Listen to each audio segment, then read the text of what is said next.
आपने जो कुछ भी लिखा वो बुद्धिमानों के लिए है, लेकिन आपने भक्तों के लिए कुछ नहीं लिखा। तो भक्तों के लिए आप भगवान का चरित्र लिखिए। आपके मन में जो छटपटाहट है वो छटपटाहट इसीलिए है कि आपने बुद्धिमता का प्रदर्शन किया, लेकिन भक्तों के लिए कुछ नहीं लिखा। आपने भगवान का गुणगान नहीं गाया।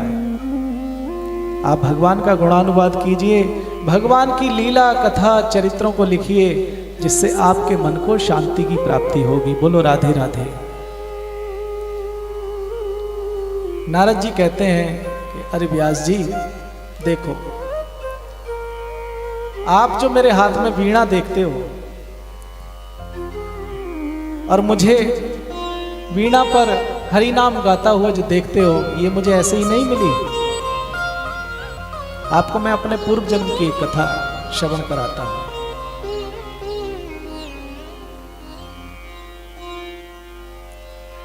कहते हैं नारद जी कि मैं एक दासी का पुत्र था। मेरी मां घरों में काम करके अपना गुजारा करती थी। एक दिन की बात है, कुछ संतों का आगमन हुआ, चतुर्मास लगा, और उस चतुर्मास में एक बार हमारे गांव में संत महात्मा लोग पधारे। भगवान का भजन करते और शाम होती और भगवान की कथा करते। मेरी माँ संतों की सेवा में जाती और संतों का झूठा प्रसाद जो कुछ बचता वो लेकर के आती। संतों की सेवा करते करते दिन ऐसे ही निकल रहे थे। एक दिन मैं भी अपनी माँ के साथ संतों की सेवा में चला गया। मेरी माँ तो कार्य कर रही थी और मैं संतों के पास बैठ करके भगवान की कथा श्रवण करने लगा। कथा श्रवण करते करते मेरा जो चित्त है वो श्री कृष्ण में ऐसे चिपक गया जैसे कि मेरा उनसे जन्म जन्म का रिश्ता हो। अब तो मेरा मन कहीं ना लगने वाला और ना कहीं जाने वाला। मैं तो अपनी माँ के साथ जाता और जा करके भगवान की वही कथाएं सुनता और भगवान के नाम रूप लीला का गुणानुवाद सुनते सुनते अपने जीवन को कृतार्थ करता था। मेरा मन भगवान की कथा में ऐसे लग गया, अब मेरा मन घर आने का नहीं करता। लेकिन मेरी माँ को बड़ी चिंता कि अगर ये बालक महात्माओं के यहाँ रहेगा तो एक ना एक दिन महात्मा हो जाएगा। जब बालक तिलक लगाने लगता है, जब बालक माला पहनने लगता है, धोती पहनने लगे, भगवान के मंदिर में जाने लगे, तो माँ बापों को डर लगने लग जाता है कहीं ये साधु ना हो जाए।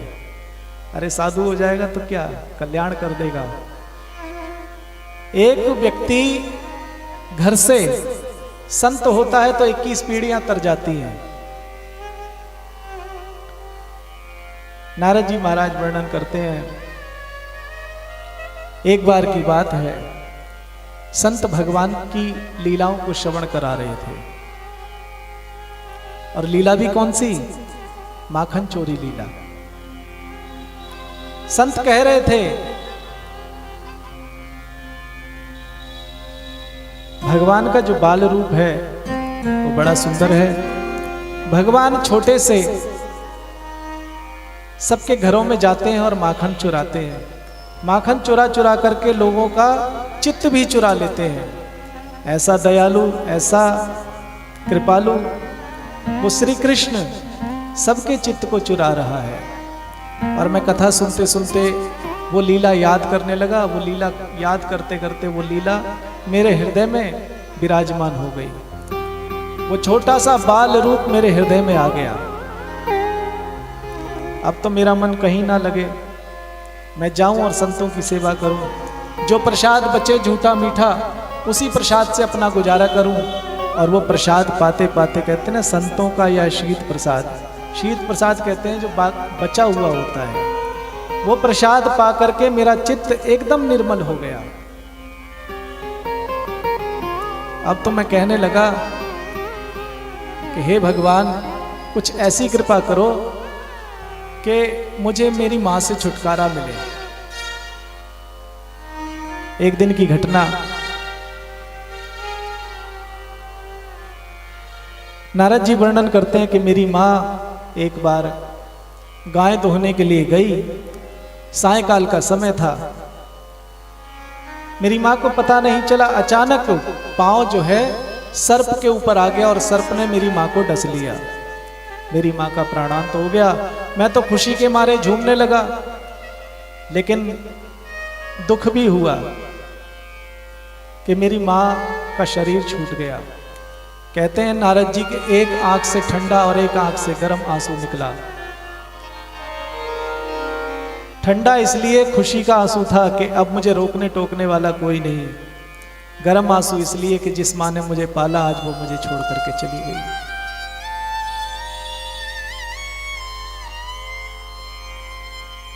नारद जी महाराज वर्णन करते हैं कि अब मैं आजाद हो गया और आजाद होकर के संतों को ढूंढने के लिए निकल पड़ा, लेकिन संत चतुर्मास करके जा चुके थे। मैं संतों के पीछे पीछे पीछे पीछे चलता हुआ हरिद्वार से लेकर के बद्रिका आश्रम तक गया, लेकिन मुझे संतों का दर्शन नहीं हुआ। एक जगह बैठ करके मैंने स्नान किया और स्नान करके आचमन करके जब मैं बैठा तो अचानक ही मेरी समाधि लग गई। और समाधि में वही चितचोर, माखन चोर, वही ग्वाला, वही कृष्ण मेरे हृदय में आकर के विराजमान हो गया। उस झांकी को देख करके मेरा चित्त, मेरा मन एकदम द्रवीभूत हो गया। मैं वो उस आनंद में जब खोया हुआ था तो अचानक ही वो झांकी मेरे हृदय से निकल करके अंतर ध्यान हो गई। मैं छटपटाने लगा कि वो झांकी कब मेरे हृदय में आएगी। मैं तड़पने लगा। कहते हैं तभी आकाशवाणी हुई कि हे नारद, हे बच्चा रामदास, तुम्हें इस जन्म में तो मेरा दर्शन नहीं हो सकता, क्योंकि अभी तुम्हारे हृदय में ग्रंथियां बहुत हैं। अभी तुम्हें संतों का संग करना है, अभी तुम्हें भजन करना है। ये शरीर भजन करते करते जब तुम त्यागोगे तब तुमको मेरा दर्शन होगा। और कहते हैं भजन करते करते, भजन करते करते, संतों का संग करते करते एक दिन समय ऐसा आया प्रलय काल कि सारा संसार समुद्र में डूब गया। और नारद जी वर्णन करते हैं कि मैं जब भगवान ने, ब्रह्मा ने सृष्टि की उत्पत्ति की तो मैं उनकी गोद से उत्पन्न हुआ। और जो मुझे ये वीणा प्रदान की, ये भगवान नारायण की दी हुई वीणा, जिस पर मैं हरि का गुणगान करता हुआ चारों ओर जब विचरण करता हूँ तो उन्हीं का गुणगान गाता हुआ अपने जीवन को कृतार्थ करता हूँ। हे व्यास जी, आप भी भगवान का गुणानुवाद कीजिए। जो ये मुझे वीणा मिली है, इस वीणा में स्वर ब्रह्म विभूषिताम, उसी ब्रह्म का निरूपण है, उसी ब्रह्म का नाम है। देवदत्ता में मां वीणा, देवदत्ता में मां वीणा, देवदत्ता में मां वीणा, देवदत्ता में मां वीणा, स्वर ब्रह्म विभूषितां, स्वर ब्रह्म विभूषितां, गायवाण चराम्यहं, देवदत्ता में मां वीणां, देवदत्ता में मां वीणां, देवदत्ता में मां वीणां। हे व्यास जी, मैं इस वीणा में निरंतर भगवान का नाम स्मरण करता हुआ उन्हीं का गुणगान गाता हूँ। आप भी उनका गुणगान गाइए और ऐसे ग्रंथ की रचना कीजिए जिससे आपको भी परम शांति मिले और प्राणी मात्र का कल्याण हो जाए। जिनकी मति मंद है, जिनका भाग्य भी मंद है, ऐसे मति मंद भाग्यहीन व्यक्तियों का भी कल्याण हो जाए, तब कहते हैं व्यास जी महाराज ने श्रीमद् भागवत की रचना सरस्वती नदी के तट पर करना प्रारंभ किया और गणेश जी ने लिखना प्रारंभ किया। गणेश जी लिखते जाते हैं और व्यास जी महाराज कहते जाते हैं। बड़ा सुंदर ग्रंथ बनकर के तैयार हो गया। 18,000 श्लोक और 335 अध्यायों का ये पावन ग्रंथ जब बनकर तैयार हो गया तो बोले इतनी सुंदर रचना, अब इस रचना को किसको सुनाया जाए, किसको पढ़ाया जाए? कोई तो अधिकारी होना चाहिए, इसको कहने का, इसको सुनने का भी अधिकारी होना चाहिए। तब ध्यान आया कि मेरा पुत्र जो विरह कातर आजुहाव, जिसके विरह में मैं उसके पीछे पीछे गया, ऐसा ब्रह्म में निष्ठ, लेकिन वो इस ग्रंथ को पढ़ेगा क्यों? मैं उसको कैसे बुला सकूंगा? कि अधिकारी तो वही है। अब श्री सुखदेव जी महाराज न जाने कहाँ हैं, तो व्यास जी महाराज ने कहा, अपने शिष्यों को बुलाया और शिष्यों को बुला करके 2 श्लोक रटवा दिए। बोले कि आप जाओ,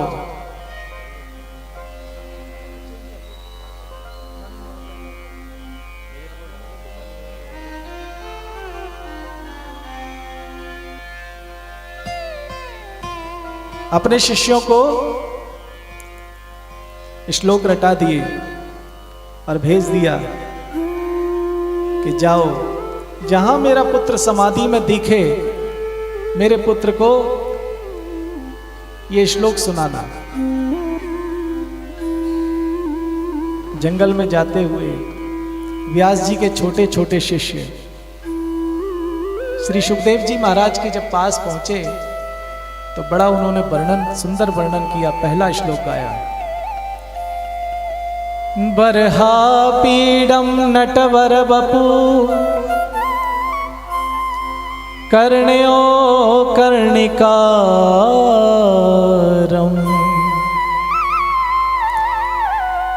विप्रदवासः कनक कपिशं वैजयन्ती च माला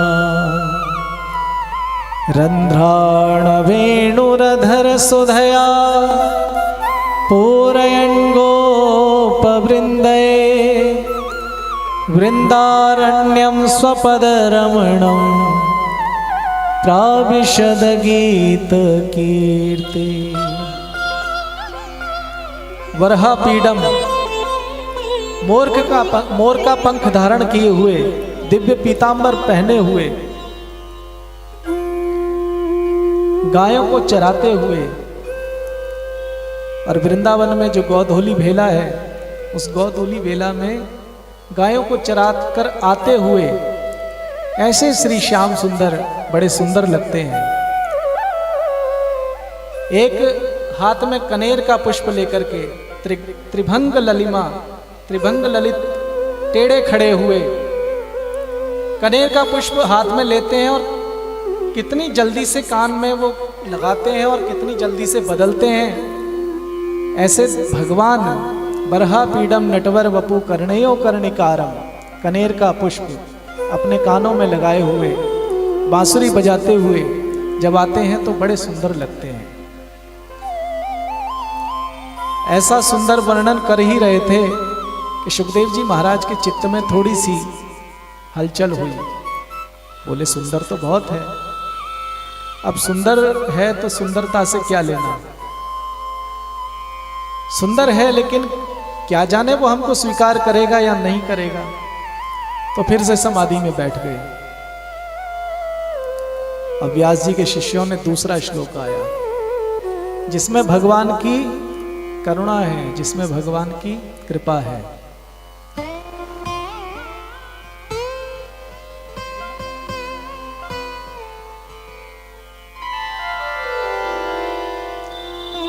अहो वकीयं स्तनकालकूटं जिह्वासयापाय यदप्य साध्वी लेभे गतिम धातृचितां ततोऽन्यं किं वा दयालुं शरणं व्रजेमा। अहो वकीयम आश्चर्यम, वकी नाम पूतना का जो बकासुर की भगनी बहन है,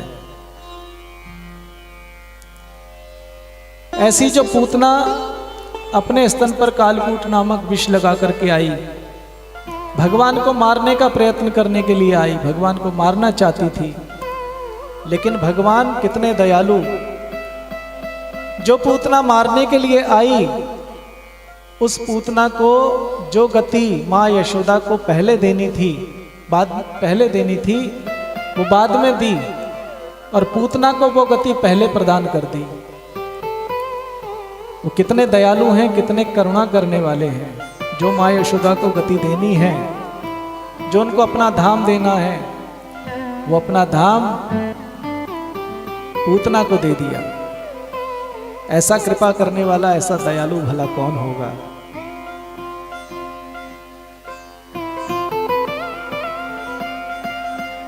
सुखदेव जी महाराज छटपटा करके उठे और उठ करके कहने लगे कि आपने जो श्लोक गाया आप और गाइए, कि ऐसा दयालु, ऐसा कृपा करने वाला, ऐसा परम।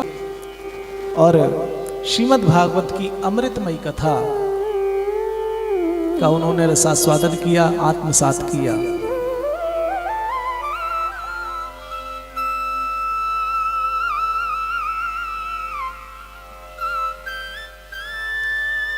श्रीमद् भागवत की संहिता को आत्मसात करने के बाद सुखदेव जी ने ये कथा राजा परीक्षित को सुनाई। परीक्षित जब गंगा तट पर विराजमान हुए, म्रियमाणस्य किम कर्तव्यम, मरने वाले को क्या करना, वीरेश्वथो वीरगतिम गतेषु भृकोदरा विदगदा विमर्श भग्नोरुदंडे धृतराष्ट्रपुत्रे। कुरुक्षेत्र की भूमि, जिस भूमि पर पड़े पड़े न जाने कितने शव ऐसे ही पड़े हैं, गीद इत्यादि घूम रहे हैं, और उसी बीच में पड़ा हुआ है एक दुर्योधन, जिसके प्राण नहीं निकले। मन में एक ही इच्छा है कि हम 100 थे और वो 5, हम में से एक नहीं बचा और वो 5 के 5 पूरे। ऐसा चिंतन कर ही रहा था, तब तक दुर्योधन के पास में उसका मित्र आया, अश्वत्थामा। अश्वत्थामा ने देखा, अश्वत्थामा ने कहा, अरे मित्र, तुम्हारी ये दशा मुझसे देखी नहीं जाती। दुर्योधन कहता है, अरे मित्र, अगर तुम कुछ करना चाहते हो तो एक काम करो, हम तो 100 थे, वो 5 थे, एक भी नहीं मरा। अगर एक मर जाता तो कम से कम दिल को तसल्ली हो जाती। अश्वत्थामा कहता है, तो इसमें कौन सी बड़ी बात है। अरे मित्र, तुम्हारे लिए मैं 5 के सिर लेकर के तुम्हारे कदमों में अभी हाजिर हो जाऊंगा। बोले ऐसा हो नहीं सकता, तुमसे ज्यादा बलशाली है। तो कहते हैं अश्वत्थामा रात्रि में चला और रात्रि में जाकर के विचार करता है कि किस तरीके से मैं उनके 5 पांडवों के सिर ला करके अपने मित्र को खुश करूं।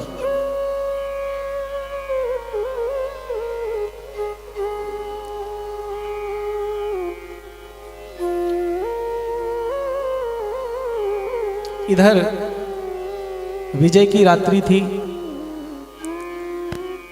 भगवान श्री कृष्ण ने पांडवों से कहा, भगवान सब जानते हैं कब क्या होने वाला है। भगवान श्री कृष्ण ने पांडवों से कहा कि अरे पांडवों, विजय की रात्रि है, आज तुम इस विजय की रात्रि को यमुना तट पर मनाओ। भगवान श्री कृष्ण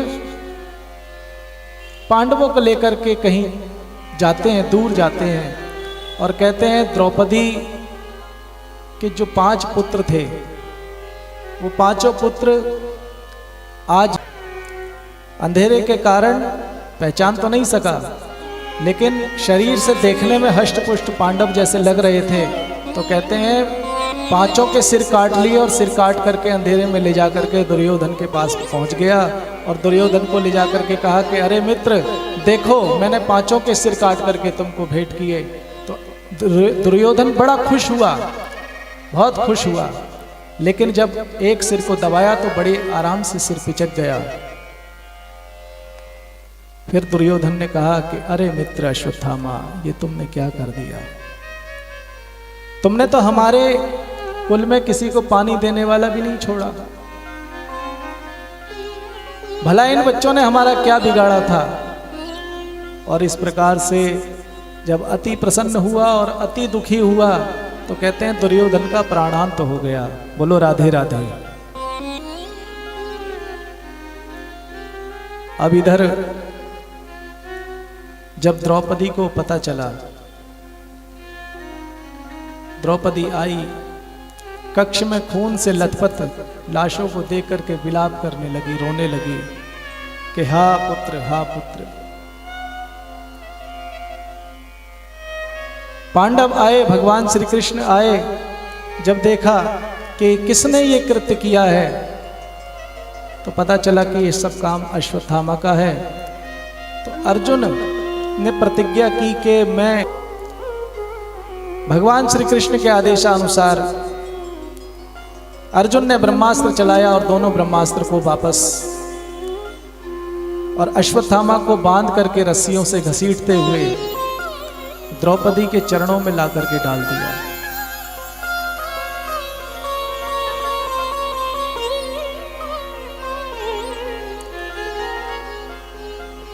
लेकिन जैसे ही द्रौपदी ने देखा तो पांडवों से द्रौपदी कहती है, मुच्यता मुच्यता मेष ब्राह्मणो नितराम गुरु। हे तात, आप इसे छोड़ दो, क्योंकि एक तो ये ब्राह्मण है और दूसरा ऊपर से आपके गुरु का पुत्र है। एक तो ब्राह्मण और ऊपर से गुरु का पुत्र।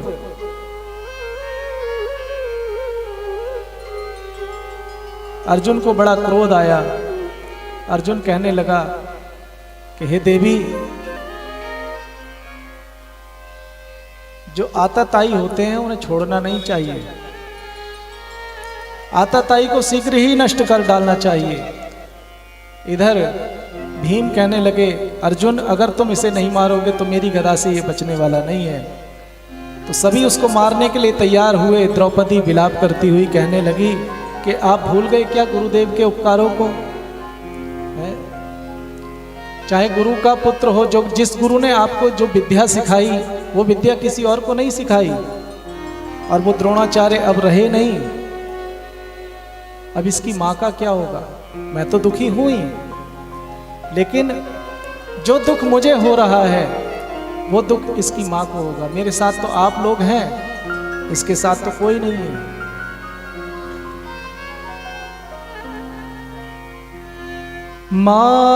मारोदीदस्य जननी गौतमी पतिदेवता यथाहमृतवत्सार्ता रोदिं मे श्रुमुखी मुहु।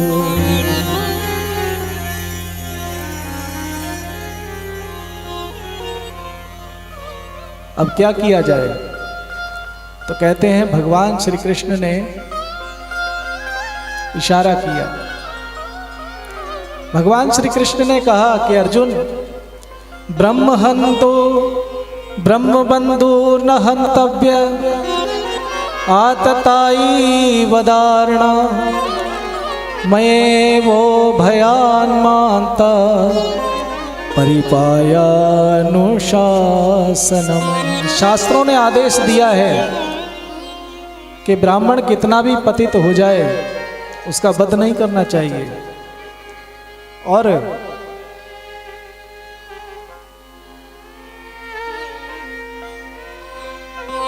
आताताई कैसा भी हो उसको छोड़ना नहीं चाहिए। अब अर्जुन बेचारे सोच में पड़ गए, कह रहे कन्हैया तुम्हारे हर काम टेढ़े होते हैं।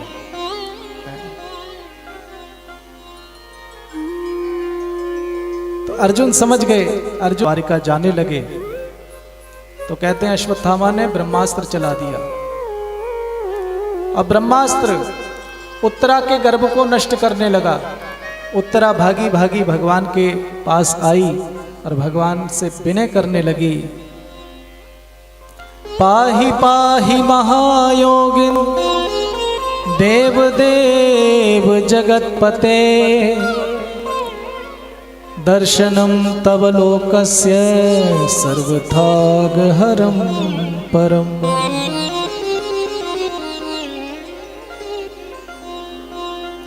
कि हे माधव मेरे इस गर्भ की रक्षा कीजिए। भगवान श्री कृष्ण ने देखा कि ब्रह्मास्त्र जलाने आ रहा है। भगवान श्री कृष्ण ने कहा कि ए उत्तरा अपने मन में मात्र भाव लेकर के आओ, माता का भाव लेकर के आओ। और भगवान श्री कृष्ण तुरंत ही सूक्ष्म रूप धारण करके उत्तरा के गर्भ में प्रविष्ट हुए और कौमोद की गदा घुमाते घुमाते घुमाते भगवान श्री कृष्ण ने चतुर्भुज रूप धारण करके उस ब्रह्मास्त्र को शांत किया। परीक्षित ने देखा गर्भ में कि कौन मेरी रक्षा कर रहा है, ये चतुर्भुजधारी ये कौन है। लेकिन भगवान गर्भ की रक्षा करके अंतर्ध्यान हो गए और जब उत्तरा के गर्भ की रक्षा हुई तो ये सब बात मां कुंती देख रही थी। भगवान श्री कृष्ण जाने लगे तो मां कुंती प्रार्थना करने लगी कि प्रभु आप पता नहीं आप कौन सा रिश्ता बनाते हैं। कभी बुआ जी बोलते हैं, कभी अर्जुन के सारथी बन जाते हैं, कभी उसके मित्र बन जाते हैं। आखिर आपसे कौन सा रिश्ता जोड़े। प्रभु मैं तो एक ही बात जानती हूं, मेरा तो आपसे एक ही रिश्ता है, वो है भक्त और भगवान का। मैं तो आपको भगवान समझ करके, आपको परिपूर्णतम नारायण समझ करके मैं आपके चरणों की वंदना करती हूँ। उत्तरा कहने लगी तो भगवान श्री कृष्ण ने कहा कि अरे बुआ क्यों उल्टी गंगा बहा रही हो, प्रणाम तो मुझे करना चाहिए और आप बड़ी हो, आप मुझे प्रणाम कर रही हो।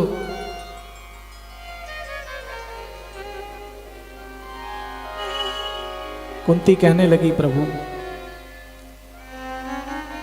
आपने कितने उपकार मेरे ऊपर किए हैं। हम पर जब जब कष्ट आए, जब जब पांडवों के ऊपर कष्ट आए, तब तब आपने हमारी रक्षा की। लाक्षागृह में जलाने की चेष्टा की, तब आपने हमको बचाया। भीम को जहर दिया, तब आपने रक्षा की। आप पग पग पर हमारे साथ रहे। हे प्रभु आप हमको छोड़कर ना जाएं, आप द्वारिका ना जाएं। देखो भगवान को रोकने के लिए कुंती भगवान से कहती है कि प्रभु अगर आप दुख में साथ रहते हो तो मैं आपसे आज दुख मांगती हूँ। अगर आप कुछ वरदान देना चाहते हो, अगर आप भगवान हो तो मेरे ऊपर एक कृपा करो कि मुझको दुख दे दो। देखो भला कौन होगा ऐसा जो दुख में सुख मांगते हैं। दुख में सुमिरन सब करे, सुख में करे न कोई। एक विपत्ति जाए नहीं तब तक दूसरी विपत्ति आ जाए, ऐसा वरदान मांगती है कुंती। भगवान कहते हैं बुआ इतने दुख सह करके अभी पेट नहीं भरा क्या है, और दुख मांगती हो। इतने दुख का क्या करोगी? तो कुंती कहती है, प्रभु अगर दुख में आप साथ रहते हैं तो ये दुख हमको प्यारे हैं।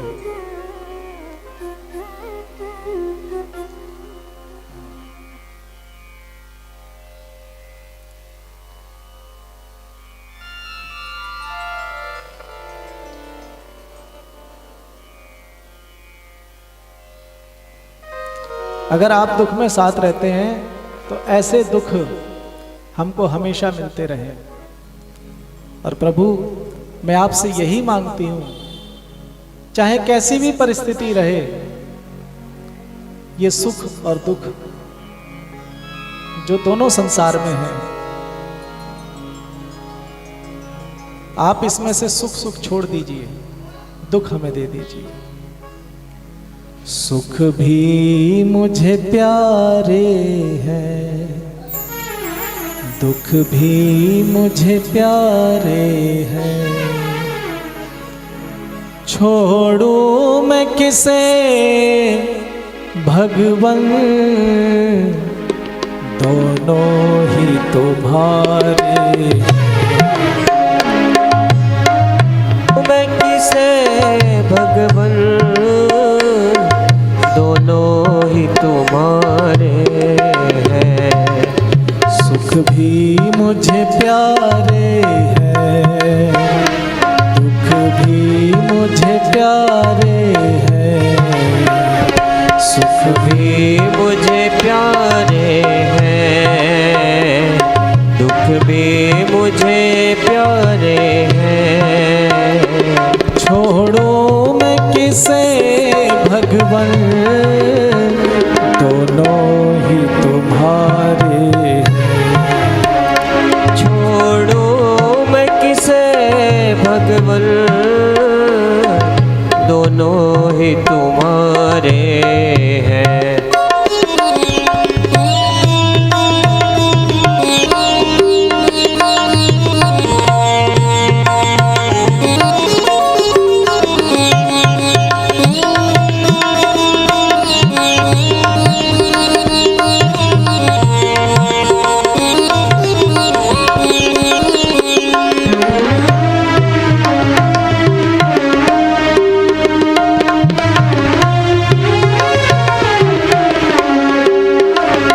सुख दुख ही तो दुनिया की गाड़ी को चलाते हैं। सुख दुख ही तो दुनिया की गाड़ी को चलाते हैं। सुख दुख ही तो हम सबको इंसान बनाते हैं। सुख दुख ही तो हम सबको इंसान बनाते हैं। इंसान बनाते हैं। संसार की नदियों के दोनों ही किनारे हैं। छोड़ो मैं किसे भगवन, दोनों ही तुम्हारे हैं। दोनों ही तुम्हारे हैं। सुख भी मुझे प्यारे हैं, दुख भी मुझे प्यारे हैं।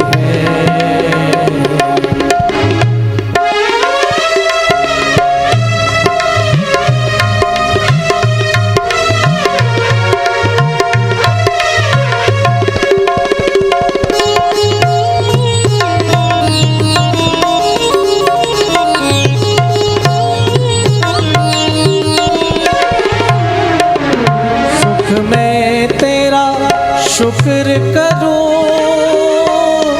दुख में फरियाद करूं। सुख में तेरा शुक्र करूं, दुख में फरियाद करूं। जिस हाल में तो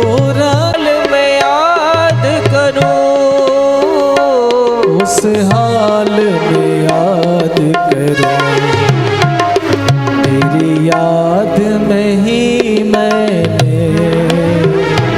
ये गीत सवारे हैं। छोड़ो मैं किसे भगवन, दोनों ही तुम्हारे हैं। दोनों ही तुम्हारे हैं। दोनों ही तुम्हारे हैं।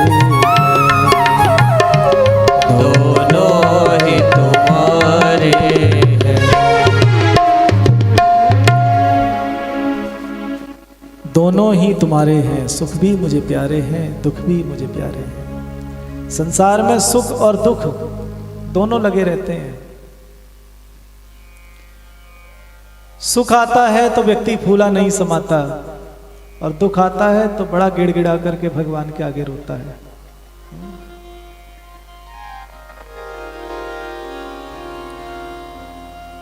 दुख आया तो भगवान के मंदिर में जाकर के रोने लगा, और सुख आया तो मैंने किया। सुख मिला तो मेरे कर्मों से मिला, और दुख मिला तो व्यक्ति भगवान को दोष देता है, भगवान से कहता है कि प्रभु तुमने क्या कर दिया। अरे भगवान किसी को क्या सुख दुख देंगे। को न काहू सुख दुख कर दाता, निज कृत कर्म भोग सब ब्राता। अपने अपने कर्मों का फल हर प्राणी भोगता है। इस सुख दुख रूपी संसार में सार केवल यही है, भगवान से जुड़ जाएंगे तो आनंद ही आनंद मिलेगा, सुख और दुख से परे हो जाएंगे। तो कुंती दुख मांगती है, और दुख तो भगवान के पास है नहीं। भगवान क्या है? जो आनंद सिंधु सुख राशि, सी करते त्रिलोक सुपासी। भगवान आनंद के समुद्र हैं, आनंद की खान हैं, आनंद के भंडार हैं। और जब भगवान आनंद स्वरूप हैं, आनंद रस हैं, तो उनके पास भला दुख कहां से हो सकता है। कुंती से कहने लगे प्रभु, कहते हैं प्रभु, कह रही बुआ हमारे में बार बार मिलते रहे, लेकिन भगवान समझ गए और भगवान ने द्वारिका जाना कैंसिल कर दिया, और भगवान वहीं रुके रहे। एक बार की बात, युधिष्ठिर महाराज चिंता में मग्न अपने कक्ष में आज बड़ी गहरी सोच में डूबे हुए। भगवान श्री कृष्ण ने देखा कि क्या कारण है, तो युधिष्ठिर महाराज कहने लगे कि अरे केशव, महाभारत का युद्ध हुआ और न जाने कितने लोग मारे गए, कितनी स्त्रियां विधवा हो गई, कितने लोग संसार से चले गए, और जब उनकी पत्नियां, वो विधवाएं, वो बच्चे, जब मैं उनको देखता हूं तो मेरे हृदय में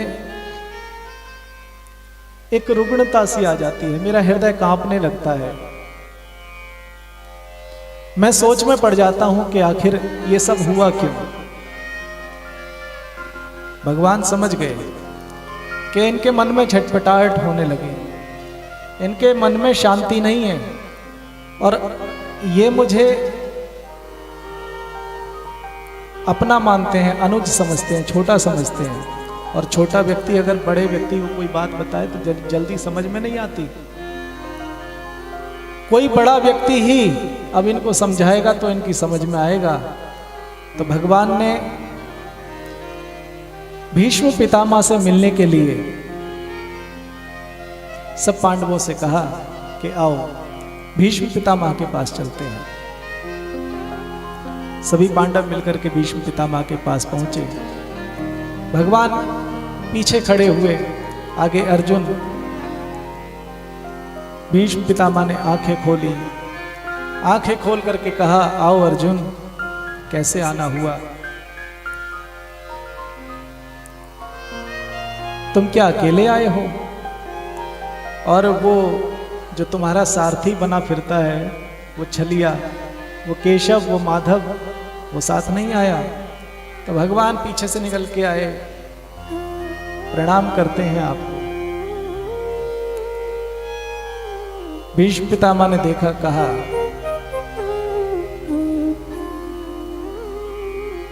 कि अरे केशव, आज तुम भले पधारे। मेरी आंखें कब से तुमको देखना चाह रही थी। इस क्षण की मैं कब से प्रतीक्षा कर रहा था कि कब वो क्षण आए जब तुम मेरी आंखों के सामने हो। भगवान कहते हैं कि पितामह, आपके मन में जो भी बात है आप उसको कहिए।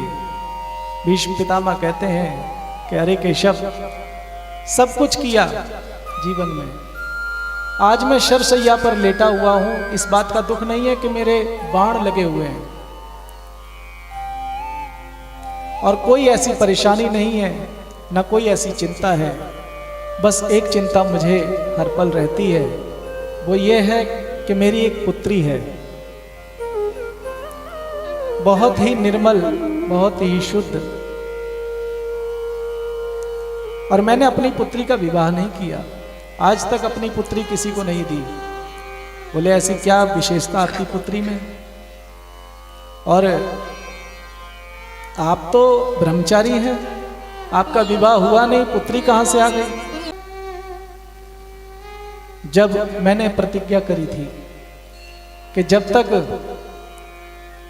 जब सूर्य जब उदय होगा तब तक एक पांडव जा चुका होगा, और मेरी प्रतिज्ञा को खंडित करने के लिए आपने भी प्रतिज्ञा की थी एक पहले कि मैं इस धर्म युद्ध में अस्त्र नहीं उठाऊंगा, और आपने मेरी प्रतिज्ञा खंडित करने के लिए, आपको याद है, आपने वो रथ का पहिया उठा करके मुझ पर प्रहार करना चाहा, और मैंने अपना धनुष उसी समय झुका दिया कि हे प्रभु, मुझे वो बाकी झांकी याद आती है।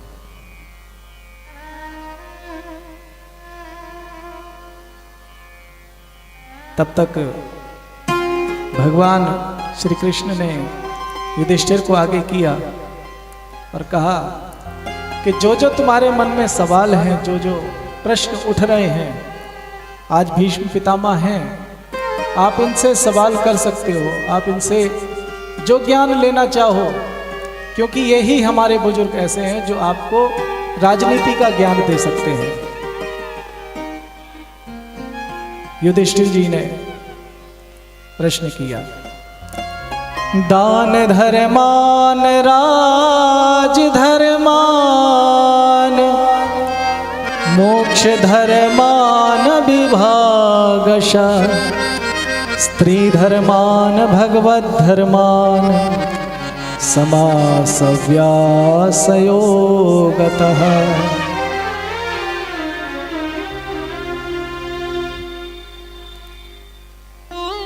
राजधर्मान, राज्य कैसे चलाना चाहिए, दान करने से किस प्रकार के फलों की प्राप्ति होती है, और जो व्यक्ति संसार में आया है उसके जीवन के 4 उद्देश्य होते हैं, धर्म, अर्थ, काम और मोक्ष। दान धर्मान राज धर्मान मोक्ष धर्मान विभागशः। सत्कर्म करता हुआ, अपने घर में परिवार में रहता हुआ व्यक्ति दान करता हुआ, भगवत आराधना करता हुआ मोक्ष को प्राप्त करे, यही चतुर्विध पुरुषार्थ उसके लिए सर्वश्रेष्ठ है। बहुत सुंदर उपदेश दिया, काफी लंबा उपदेश है। और जब उपदेश करके भीष्म पितामह ने भगवान की ओर देखा कि प्रभु, इतने दिनों से जिस चीज की प्रतीक्षा थी, जिस बात की प्रतीक्षा थी, अब सब को दूर हटा दीजिए। मैं केवल आपको देखना चाहता हूं। इस उत्तरायण के लिए, इस पल के लिए मैं प्रतीक्षा कर रहा था। कब से मेरे शरीर में बहुत पीड़ा हो रही है। मैं चाहूं तो जीवित हो सकता हूं, मैं चाहूं तो इच्छा मृत्यु का वरदान मुझे प्राप्त है, मैं अपनी इच्छा से कभी भी जा सकता हूं, लेकिन हे केशव, आज मैं इस शरीर का त्याग करूंगा। क्योंकि मैं जिस पल की प्रतीक्षा कर रहा था वो समय आ चुका। श्री गंगा जी का तट हो, यमुना का वंशी वट हो, मेरा सांवरा निकट हो, जब प्राण तन से निकले। इतना तो करना स्वामी, जब प्राण तन से निकले, गोविंद नाम लेकर मेरे प्राण तन से निकले। हर किसी की यही इच्छा होती है, यही जीवन में एक अभिलाषा होती है कि जब भी अंत समय निकट आए, वो मुरली वाला, पीले पीतांबर वाला, वो टेढ़ी टांग वाला हमारे सामने आ जाए। और भीष्म पितामह कहते हैं, प्रभु एक नेक सी अरज है, मानो तो क्या हरज है, कुछ आपका फर्ज है, जब प्राण तन से निकले। सबको दूर हटा दिया और अपनी वो निर्मल मति बुद्धि भगवान के अर्पण करते करते, भगवान को देखते देखते भीष्म पितामह ने शरीर का त्याग किया। बोले सच्चिदानंद भगवान की। इतिमति रूप कल्पिता वितृष्णा किया और देखते ही देखते भीष्म पितामह के शरीर से ज्योति निकली और भगवान के विग्रह में, भगवान के भीतर वो लीन हो गई और भीष्म पितामह का कल्याण हुआ। बोले सच्चिदानंद भगवान की जय।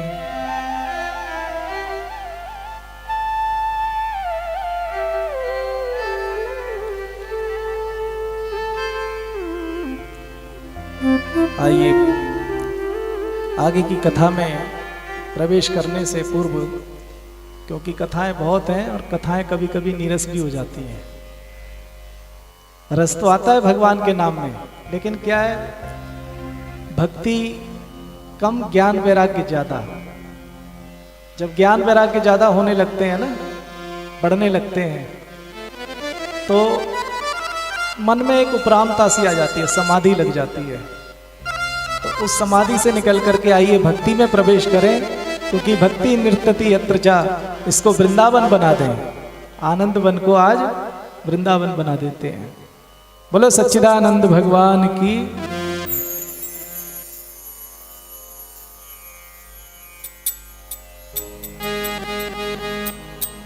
हाँ, वृंदावन जाने को जी चाहता है, वृंदावन जाने को जी चाहता है। किसका जी चाहता है वृंदावन जाने को? हाँ जी, जिसका चाहता है वो दरबार में आकर के प्रभु से कहे, अरे वृंदावन जाने को जी चाहता है, वृंदावन जाने को जी चाहता है, राधे राधे गाने को जी चाहता है, राधे राधे गाने को जी चाहता है, वृंदावन जाने को जी चाहता है, अरे वृंदावन जाने को जी चाहता है, वृंदावन जाने को जी चाहता है, वृंदावन जाने को जी चाहता है।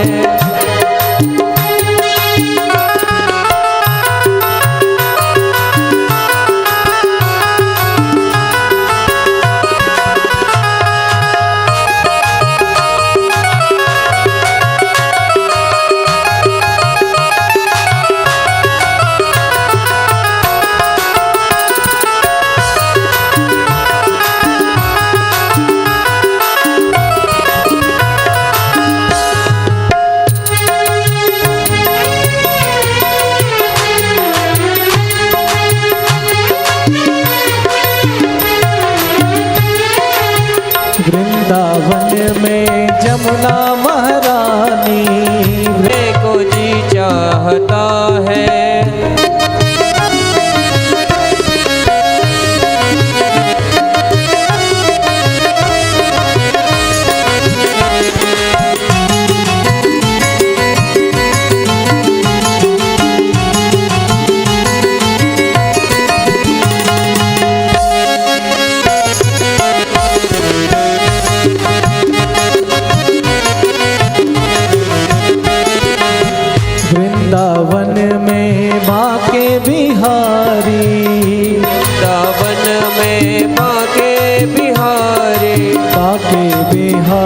श्री बाके बिहारी, बाके बिहारी श्री बाके बिहारी, बाके बिहारी श्री बाके बिहारी, बाके बिहारी श्री बाके बिहारी। नैना लड़ाने को जी चाहता है, अरे नैना लड़ाने को जी चाहता है, वृंदावन जाने को जी चाहता है, वृंदावन जाने को जी चाहता है।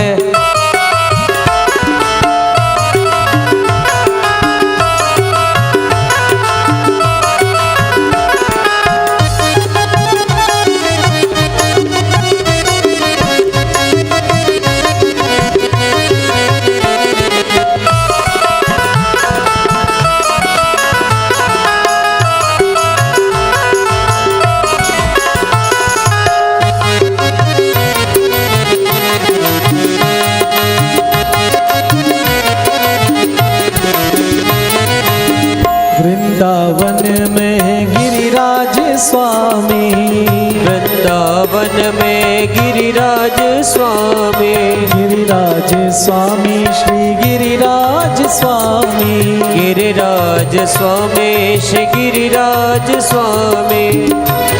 परिक्रमा लगाने को जी चाहता है, परिक्रमा लगाने को जी चाहता है, वृंदावन जाने को जी चाहता है, वृंदावन जाने को जी चाहता है, वृंदावन जाने को जी चाहता है, वृंदावन जाने को जी चाहता है, वृंदावन जाने को जी चाहता है, मेरा जी चाहता है, जी चाहता है, जी चाहता है।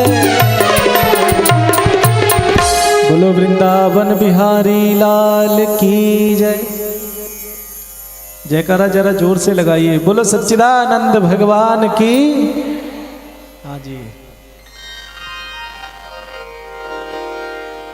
तो देहांत काले तुम सामने हो, मुरली बजाते मन को लुभाते, यही गीत गाते मैं भीष्म पितामह का अंतिम संस्कार करके अब हम द्वारिका को जाना चाहेंगे। भगवान द्वारिका के लिए प्रस्थान करते हैं, अर्जुन छोड़ने के लिए जाते हैं। द्वारिका में खूब स्वागत हुआ, भगवान पधारे और इधर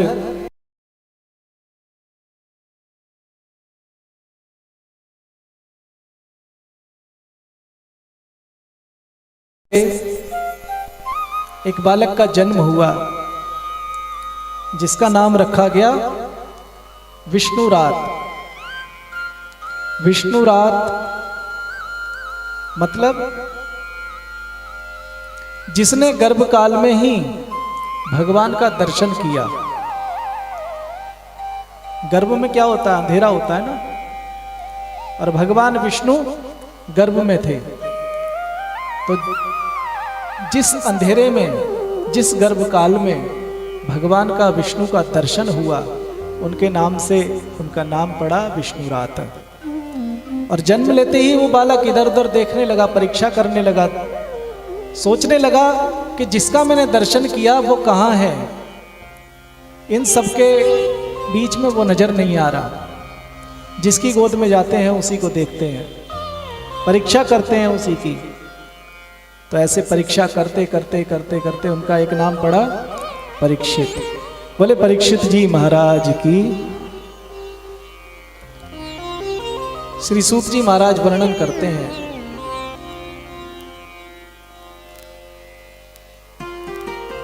हे शौनकादि ऋषियों, जब परीक्षित का जन्म हुआ और भगवान को छोड़ने के लिए अर्जुन द्वारिका गए, तो समय बहुत हो चुका, लौट करके नहीं आए। समय जब बीतने लगा तो कहते हैं कुछ अपशगुन होने लगे। युधिष्ठिर ने देखा कि गाय रो रही है, आकाश में अजीब सी धूल है, मानो चारों तरफ कोई अंधकार छाया हुआ है। सियार बोल रहे हैं, कुत्ते रो रहे हैं, पता नहीं ऐसी कौन सी घटना घटने वाली है। युधिष्ठिर के मन में शंका होने लगी। बहुत समय हो गया अर्जुन को गए हुए, अर्जुन लौट करके नहीं आए। तभी देखा दूर से अर्जुन आते हैं, अर्जुन का मुख मलिन, मुख से कुछ शब्द नहीं निकलता। अर्जुन को देखकर युधिष्ठिर ने पूछा कि अरे अर्जुन, क्या कारण है तुम्हारा, और इतने दिन तुमने कहां लगा दिए, इतने दिन कहां रहे? सब कुशल से तो है, द्वारिका में सब कुशल से तो है, हमारे कृष्ण, हमारे सखा, हमारे भाई सब कुशल से तो हैं। अर्जुन के मुख में कोई वचन नहीं आता, बस मुख मलिन, उदास। अर्जुन कहने लगे कह रहे भैया, जिन श्री कृष्ण की छत्र छाया में हम रहते थे, जिनके कारण हमने ये युद्ध जीता और जिनसे हमारी ख्याति होती थी, आज वो श्री कृष्ण हमको छोड़ करके स्वधाम चले गए, अपने धाम को चले गए। बस इतना सुनना था। कुंती ने जैसे ही सुना तो जैसे कोई प्रेमी अपनी प्रेमिका की याद में शरीर छोड़ देता है छटपटा करके, ऐसे ही कुंती ने जब सुना तो कुंती ने तुरंत ही अपना वो शरीर त्याग कर दिया। पांडवों ने भी देखा कि अब जब हमारे बीच में हमारे प्रियतम नहीं रहे, हमारे कृष्ण नहीं रहे, तो हम रह करके क्या करेंगे। तो राज्य मिला। परीक्षित जी महाराज जब राज्य करते हैं तो उनके राज्य में कोई भी दुखी नहीं, चारों ओर प्रसन्नता ही प्रसन्नता। चक्रवर्ती सम्राट परीक्षित जी महाराज एक दिन नगर की यात्रा पर निकले और नगर की यात्रा पर जाकर के जब उन्होंने देखा कि एक गाय और एक बछड़े का संवाद होता है, बछड़े के 3 पांव टूटे हुए हैं और वो बछड़ा गाय से कहता है कि हे मां, आखिर ऐसा अब क्या समय आने वाला है, मेरे तो 3 पैर टूट चुके हैं, जा चुके हैं। ऐसा अब कौन सा समय आने वाला है जिससे प्राणियों का कल्याण होगा।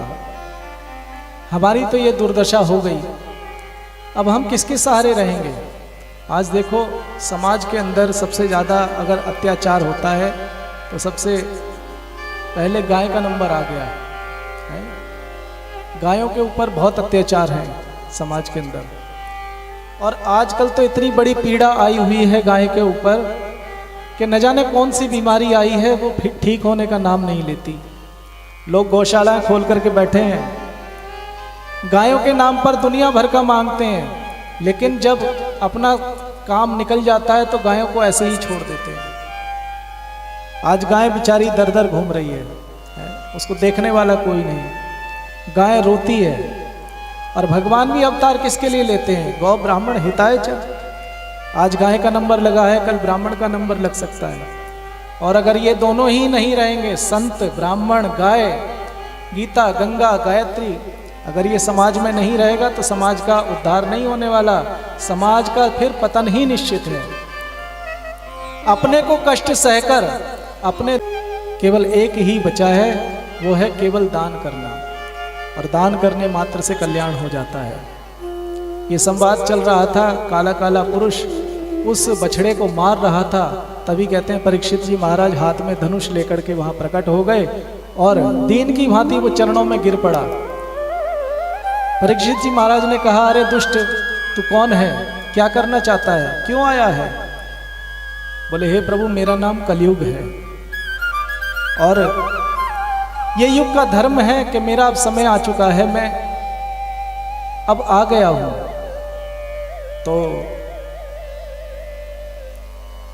परीक्षित कहते हैं, देख कलयुग, जहां तक मेरा राज्य है तू चला जा, मेरे राज्य से बाहर जाकर तू कहीं भी रह, लेकिन मेरे राज्य में तू नहीं रह सकता।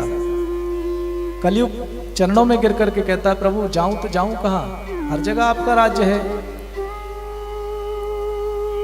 तो परीक्षित जी महाराज ने कहा, चल ठीक है कोई बात नहीं, लेकिन तेरे में ऐसा कोई गुण तो होगा, तेरे में ऐसी कोई खासियत होगी जिसके कारण मैं तुझे अपने राज्य में रहने की अनुमति दूं। बोले महाराज मैं तो अवगुणों की खान हूं, मेरे अंदर कोई गुण नहीं है, लेकिन हाँ एक गुण है, यत्फलम नास्ति तपसा न योगेन समाधिना तत्फलम लभते सम्यक कलो केशव कीर्तना। कलयुग केवल हरि गुण गाहा, गावत ही नर पावही थाहा। कलयुग केवल नाम आधारा, सुमिर सुमिर नर उतरहि पारा। कलयुग केवल नाम आधारा, सुमिर सुमिर नर उतरहि पारा। कलयुग केवल नाम आधारा। बोले महाराज एक ही गुण है, जो फल किसी युग में नहीं मिलता था, वो फल इस युग में केवल नाम मात्र लेने मात्र से, भगवान का केवल नाम जपने मात्र से जीव का कल्याण हो जाएगा। बोले ये बात तो बहुत अच्छी है, लेकिन हम तुमको स्थान देंगे, लेकिन अच्छी जगह नहीं है, जहां जुआ खेला जाता हो, जहां शराब पी जाती हो, जहां वैश्यागमन होता हो, जहां पर स्त्री गमन होता हो, ऐसी जगह स्थान दिया जहां हिंसा होती हो। बोले महाराज ये तो सब अपवित्र स्थान है, सारे कमरे अगर गंदे होंगे तो एक आध कमरा तो कोई अच्छा होना चाहिए। बोले जाओ तुम्हें स्वर्ण में निवास देते हैं, सोने में तुम्हारा निवास होगा।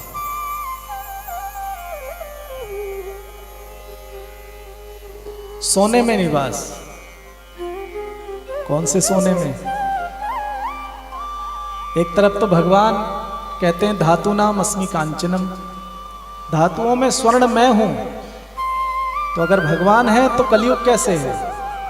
बोले जो पाप से कमाया हुआ जो धन है, पाप से कमाई हुई जो संपदा है, और पाप से ही कमाया हुआ जो स्वर्ण है, उसमें कलयुग का वास है।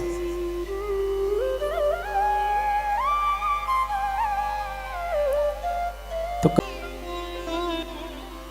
पाप से कमाया हुआ सोने का जो मुकुट, उस मुकुट के अंदर कलयुग विराजमान हो गया। जिस राजा के मन में कभी चींटी मारने की इच्छा नहीं हुई, उस राजा के मन में इच्छा हो गई कि आज शिकार खेल करके आते हैं। शिकार खेलने के लिए चल पड़े परीक्षित, और जाते जाते देखो कलयुग का प्रभाव कैसा होता है। एक आश्रम में पहुंचे, शमीक ऋषि का आश्रम, और उस आश्रम में पहुंचकर उन्होंने देखा कि ऋषि समाधि में बैठे हैं, ध्यान में बैठे हैं। क्या पता ये कौन सी समाधि कर रहा है, इसको पता नहीं कि राजा आ चुके। राजा भगवान का स्वरूप होता है, न राजा का सत्कार, न कोई आदर, न सम्मान। ये झूठ मूठ की समाधि लगा करके बैठा हुआ है।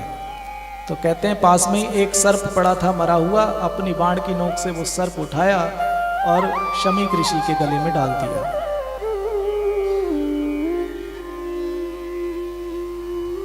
ये बात श्रृंगी ऋषि को पता चली, शमीक ऋषि के पास आया। शमीक ऋषि की समाधि खुली, और समाधि में बैठ करके फिर सब जान लिया कि ये सर्प कैसे आया, और अपने पुत्र को रोता हुआ देख करके कारण पूछा। तो पुत्र कहने लगा कि एक राजा ने आपका अपमान किया और मैंने उसको श्राप दे दिया कि आज से 7वें दिन तक्षक नाग के द्वारा उसकी मृत्यु हो जाएगी। तो समीक ऋषि ने बड़ा पश्चाताप किया कि अरे बेटा, तुमने बहुत बुरा काम किया। जैसा राजा आज मिला है ऐसा राजा आने वाले समय में, ऐसा धर्मात्मा वैष्णव भक्त, ऐसा राजा कोई नहीं होगा। आने वाले समय में जितने भी राजा होंगे सब स्वार्थी होंगे। गा से गधा पढ़ेंगे, गा से गणेश नहीं पढ़ेंगे, सब धर्म निरपेक्ष हो जाएंगे। धर्म की हानि हो जाएगी। जिस राजा का तुमने इतना बड़ा तिरस्कार कर दिया, जिसको श्राप दे दिया, ऐसा राजा अब हमें दोबारा नहीं मिलेगा। और कहते हैं गौरमुख नाम के शिष्य को बुलाया, शिष्य को बुला करके कहा परीक्षित के पास जाओ, राजा के पास जाओ और उनको सूचना दो कि आज से 7वें दिन तक्षक नाग के काटने से तुम्हारी मृत्यु हो जाएगी। हे राजन, अपने कल्याण का मार्ग ढूंढ सको तो ढूंढ लो। जब राजा अपने महल में आए, मुकुट उतारा, मुकुट उतार करके जैसे ही उनको होश आया कि अरे मैंने ये क्या कर दिया, ये मैंने एक ऋषि का अपमान कर दिया, आज मुझसे ये कितना बड़ा अपराध हो गया और इस अपराध का फल मुझे जो भी मिलेगा मैं भोगने के लिए तैयार हूं।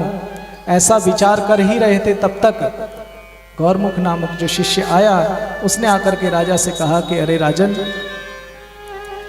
जिन ऋषि का तुमने अपमान किया था उन ऋषि ने तो कुछ नहीं कहा, लेकिन उनके पुत्र जो थे श्रृंगी, उनको बड़ा क्रोध आया और क्रोध में आकर के उन्होंने श्राप दे दिया कि आज से 7वें दिन तुम्हारी मृत्यु हो जाएगी। अपने कल्याण का मार्ग ढूंढ सको तो ढूंढ लो। बस राजा ने, कहते हैं, एक लोटा एक थाली कुछ भी नहीं लिया, जैसे थे जिस अवस्था में थे उसी अवस्था में अपना राज्य अपने पुत्र जन्मेजय को देकर के प्रस्थान किया गंगा तट पर शुक्रताल में। वहां आए और गंगा जी के किनारे बैठ गए।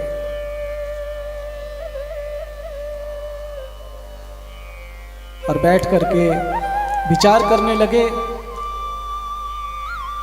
कि जो 7 दिन में मरने वाला व्यक्ति है, अब उसका उपाय क्या है, उसका कल्याण कैसे हो, उसकी गति कैसे होगी।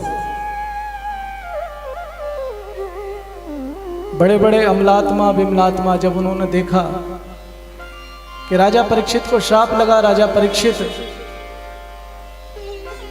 गंगा तट पर विराजमान हो गए हैं, सब कुछ छोड़ करके आ गए हैं, राजपाट छोड़ करके गंगा किनारे बैठे हुए हैं, ऐसे राजा का दर्शन करने और ऐसे राजा से विचार विमर्श सत्संग करने के लिए बड़े बड़े ऋषि वहां पर पहुंचते हैं। अत्रि वशिष्ठ चवनश्च शरद्वारिष्टनेमि भृगुश्चंगिरा पाराशरो गाधिसुतोऽथा राम उद्यत इंद्रप्रदोद्भवाहो। जिनकी उम्र कहते हैं 10-10 हजार साल है, ऐसे ऐसे बड़े ऋषि अत्रि वशिष्ठ लोमश भृगु अंगिरा सब के सब बैठे हुए हैं, पाराशर जी बैठे हुए हैं, व्यास जी बैठे हुए हैं। मुक्ति का साधन अपने अपने हिसाब से सब मुक्ति का साधन बताने लगे। कहने लगे कोई व्रत कर लो, कोई कहता है जप कर लो, कोई कहता है तपस्या कर लो, लेकिन इन सब को करने के लिए तो उम्र चाहिए ना। अब उम्र तो बची नहीं, 7 दिन में ही केवल 7 दिन का श्राप, 7 दिन में ही शरीर छूट जाएगा। तो राजा विचार करने लगे 7 दिन में मरने वाले को क्या करना चाहिए, और ऐसा विचार कर ही रहे थे। ऐसा विचार करते करते कहते हैं 16 वर्षीय जिनकी लंबी ओ तत्रा भगवत् भगवान व्यास पुत्रो तत्रा भगवत् भगवान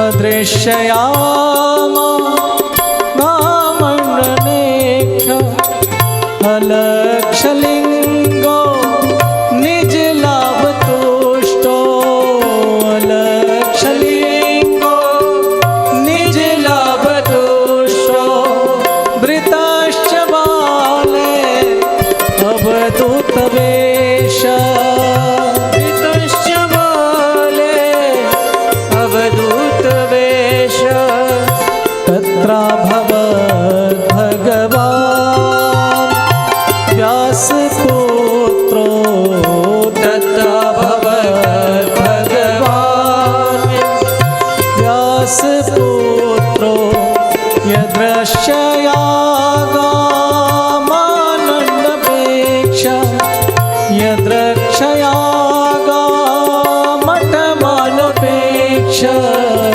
तत्राभवत् भगवान् व्यासपुत्रो तत्राभवत् भगवान् तत्राभवत् भगवान् तत्राभवत् भगवान्। श्री सुखदेव जी महाराज का आगमन हुआ और ऐसे सुखदेव जी महाराज का हम सभी भी पूजन कर सकते हैं।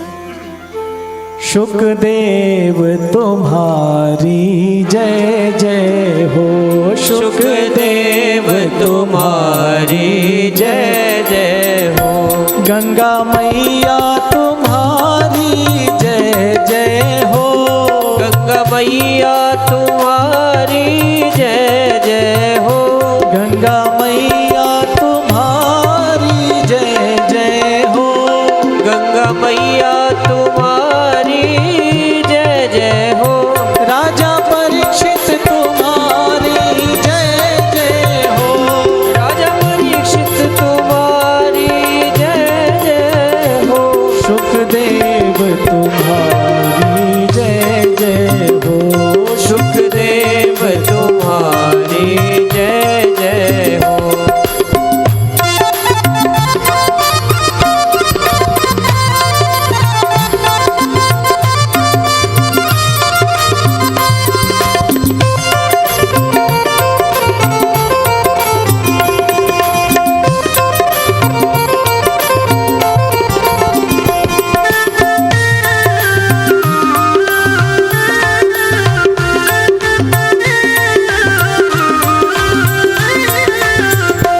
गंगा मैया तुम्हारी जय जय हो, गंगा मैया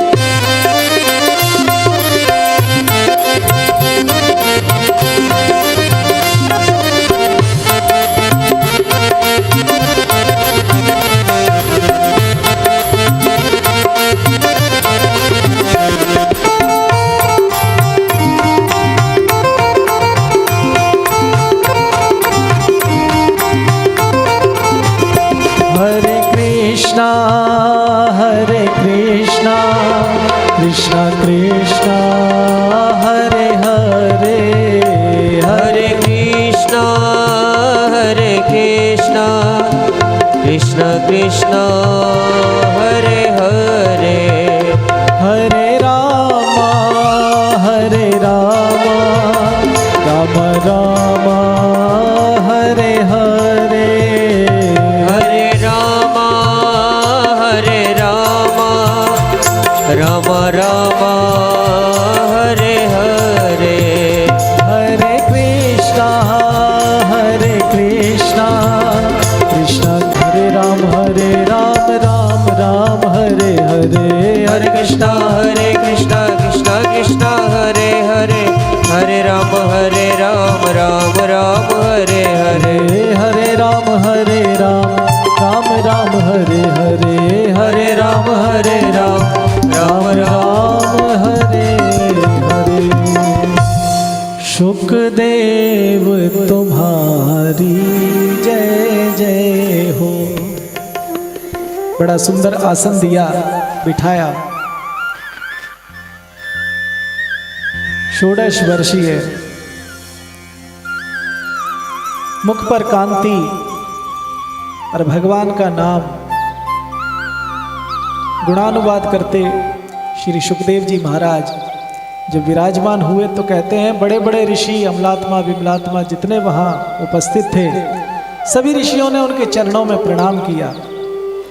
देखो बड़े बड़े ऋषि जिनकी उम्र 10-10 हजार वर्ष है, और पाराशर जी जैसे, व्यास जी जैसे जो उनके पिता तक जहाँ बैठे हुए हैं वो भी उनको नमस्कार करते हैं, प्रणाम करते हैं, क्योंकि उम्र का कोई भेद नहीं। धन वृद्धा बल वृद्धा आयुर्विद्या तथैव च ते सर्वेपि ज्ञान वृद्धा किंकरा शिष्य किंकरा। जो ज्ञान में बड़ा होता है वो छोटा भी हो तो भी वो बड़ा माना जाता है। कोई धन में बड़ा है, कोई बल में बड़ा है, कोई बुद्धि में बड़ा, कोई बलवान है, लेकिन जो ज्ञान में बड़ा है वो सर्वश्रेष्ठ है। ते सर्वेपि ज्ञान वृद्धा किंकरा शिष्य किंकरा।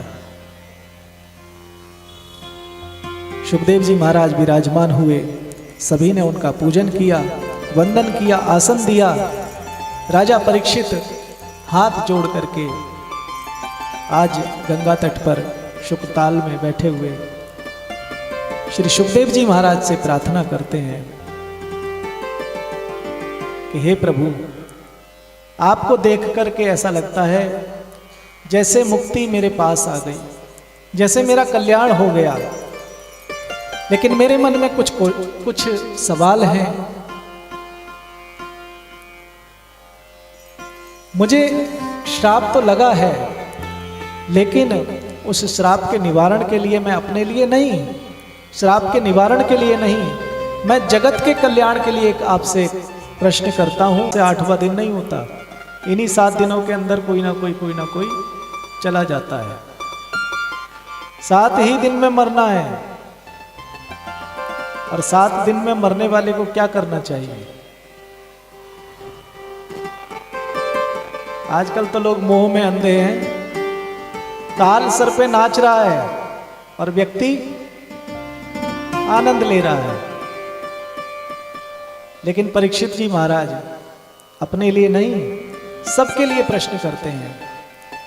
सबके ऊपर ये काल है, 7 दिन में सभी चले जाएंगे। इस संसार में जो आया है वो चला जाएगा। द्वितीय स्कंद में प्रवेश करते हैं और कहते हैं, आगे की कथा तो कल होगी, लेकिन हे राजन, तुम्हारा प्रश्न बड़ा ही उत्तम है। वर्यानेश ते प्रश्न कृतो लोक हितम निप्रा। और इस प्रश्न का उत्तर श्री सुखदेव जी महाराज कल की कथा में आपको श्रवण कराएंगे। बोलिए वृंदावन बिहारी लाल की जय, बाल कृष्ण भगवान की जय, श्रीमद् भागवत महापुराण की जय। नमः पार्वती पतये हर हर महादेव। आइए 2-4 भजन गा लें। अच्छा, और मैं तो कहूँगा कि हम सभी यहाँ गंगा तट पर बैठे हैं, आनंद वन में बैठे हैं, और हमारे बीच में श्री गुरु कृपा सिया दुलारी शरण जी हैं।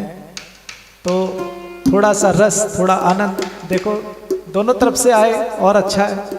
मैं तो आपको सुना ही रहा हूँ, लेकिन मैं चाहूँगा कि 2 शब्द आशीष वचन और एक आध भजन वो आपको श्रवण कराएं।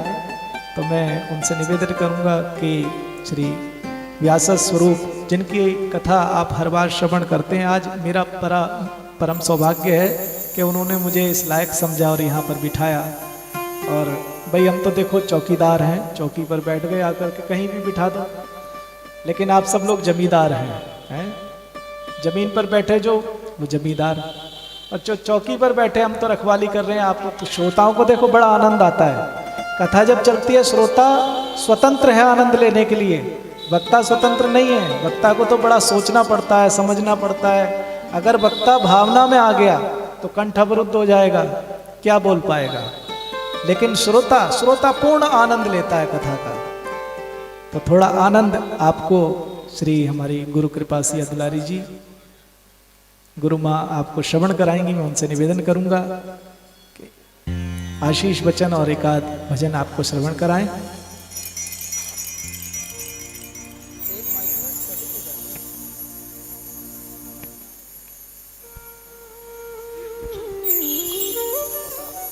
बोली वृंदावन बिहारी लाल की,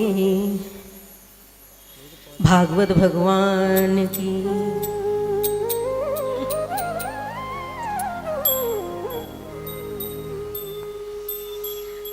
बोल गंगा मैया की, कार्तिक के महीने की।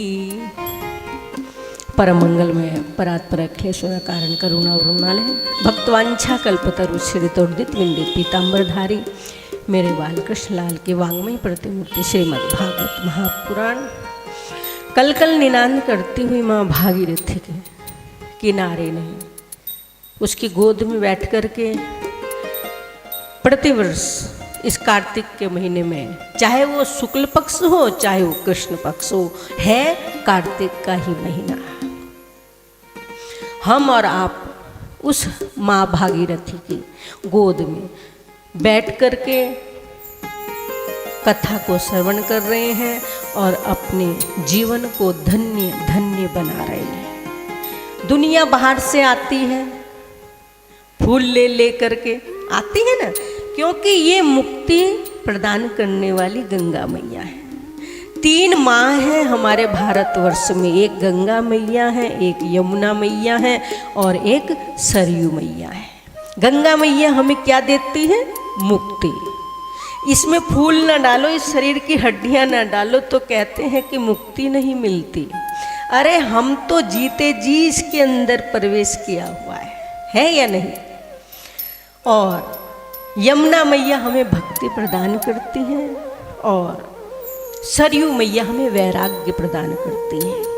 तीनों माँओं के चरणों में कोटि कोटि वंदन करते हुए अपने जीवन को सार्थक करते हुए, क्योंकि अभी आप लोगों ने सुना काल व्याल मुख ग्रास त्रास निर्णांस हेतुवे, न जाने ये काल रूपी अजगर कब हमें दबोच ले। कहाँ करुणा में आप लोगों ने देखा कितनी करुणा बरसी ठाकुर जी की है। अरे हमारे और आपके ऊपर भी तो कृपा है, कृपा ना होती तो यहाँ बैठ कर के कथा सुनते। अच्छा बोलो, घर के घर तबाह हो गए है ना। ये कृपा ठाकुर जी की ही तो है, तो थोड़ा अधिक से अधिक समय ठाकुर जी के लिए, भजन के लिए। कलयुग में केवल भजन ही है। अभी आप लोगों ने सुना कलयुग केवल नाम आधारा, सुमिर सुमिर नर उतरहि पारा। भगवान का भजन करो, भाव कुभाव अनख आरसो, नाम जपत मंगल दिशि दसो। भाव से गाओ, कुभाव से, जैसा आपको आता है। ये नहीं है कि आपको लय है, नहीं नहीं, भाव से गाओ, कुभाव से गाओ, कैसे भी, अनमने मन से गाओ, मन से गाओ, कैसे भी गाओ। शरीर पलता है भोजन से, इसको रोटी चाहिए, लेकिन जो अंदर बैठा है उसको चाहिए भजन। तो इसलिए भगवान का भजन जो करते रहोगे, भजन धीरे धीरे जो करते रहोगे, भजन धीरे धीरे तो मिल जाएगा वो सजन धीरे धीरे जो करते रहोगे, भजन धीरे धीरे तो मिल जाएगा वो सजन धीरे धीरे जो करते रहोगे। जय हो, ताली बजा के बड़े प्रेम और भाव जय हो।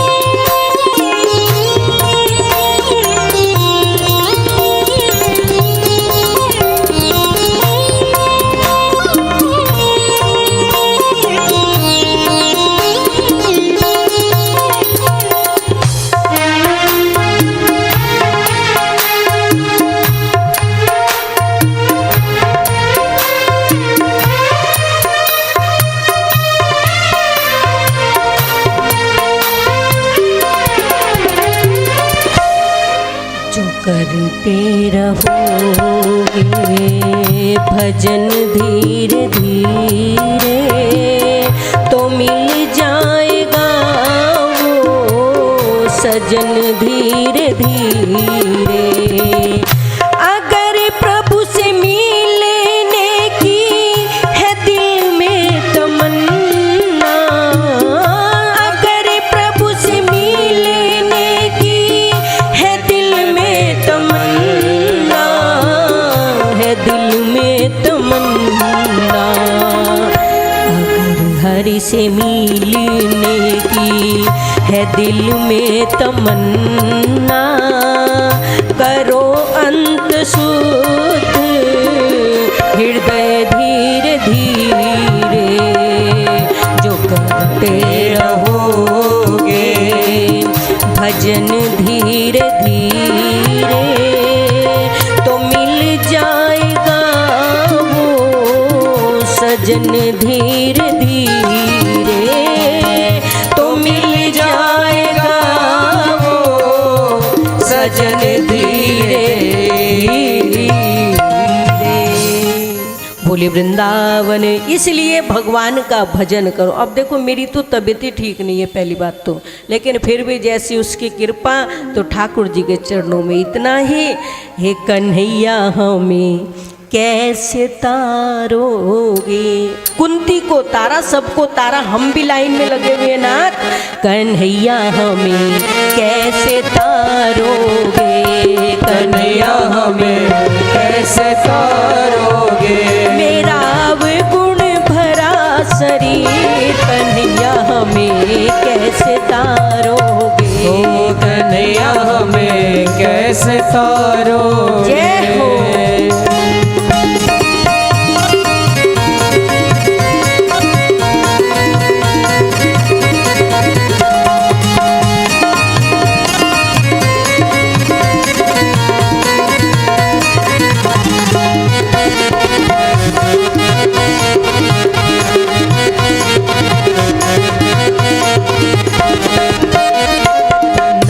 पूजा ना पाठ समाधि, ना पूजा ना पाठ समाधि।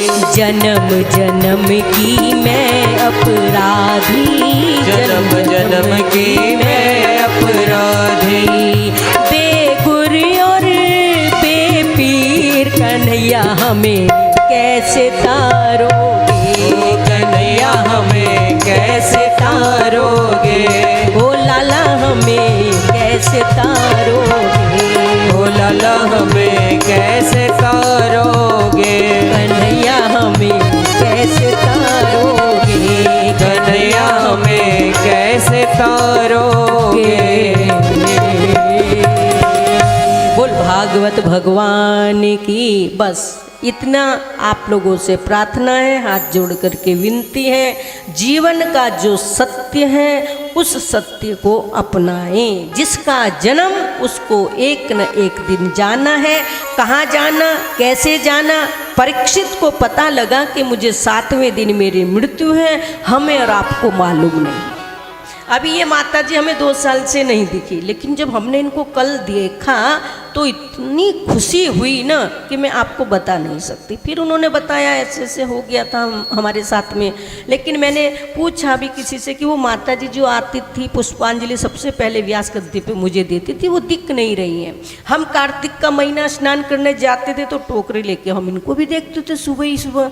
अब 2 साल से दिखी नहीं तो अंदर कुछ दर्द सा था। हाँ, बड़ा दर्द था, लेकिन जब कल देखा तो इतनी खुशी हुई।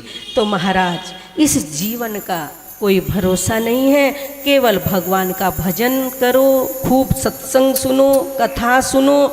इसलिए सुनते हो कथा, क्यों सुनोगे कथा कि कहीं उस समय राजा परीक्षित ने तो अपना सब कुछ छोड़ दिया, एक लोटा भी साथ में नहीं लिया। अरे 7 दिन का तो शेष है ना शरीर, कुछ तो लेते, पानी भूख प्यास नहीं, कुछ भी नहीं लिया। और हम तीर्थों में जाते हैं तो कितनी सिर दर्द बुखार की दवाई न जाने कितना डिब्बा भर के ले जाते हैं। लेकिन जो आया है सो जाएगा, राजा रंग फकीर, कोई सिंहासन चढ़ चला और कोई बंधा जंजीर। जाना सबको है, जाने की हमने क्या तैयार, ये संसार के लिए कुछ कितना बैंक बैलेंस करो, कितना करोगे, कितना इकट्ठा करोगे, हमारे साथ तो कुछ भी नहीं जाने वाला। जो पहना भी होगा ना वो भी बच्चे उतार लेंगे। जो साड़ियाँ इतनी रखी भी होंगी ना तो मरने के बाद बच्चे हर के पेड़े पे, अरे तुम नहीं नहीं, अरे हर के पेड़े वहाँ दे दो भिखारियों को। तो महाराज ये शरीर क्या है? मिट्टी का पुतला है। इसके अंदर जो तत्व है उसको जानो, उसको जानने की कोशिश करो भाई, कभी कोशिश करो, उससे वार्ता करने की कोशिश करो। जो ये बोल रहा है ये क्या है? जिस दिन ये निकल गया उस दिन राम नाम सत्य है, सत्य बोलो, सत्य का ही घंटा बजता है। तो बोलिए भागवत भगवान की। आइए मैं अपनी वाणी को विराम, एक छोटा सा भजन और फिर आरती और फिर आप लोग प्रसाद लेकर के जाएं। बोलिए सद्गुरुदेव भगवान की।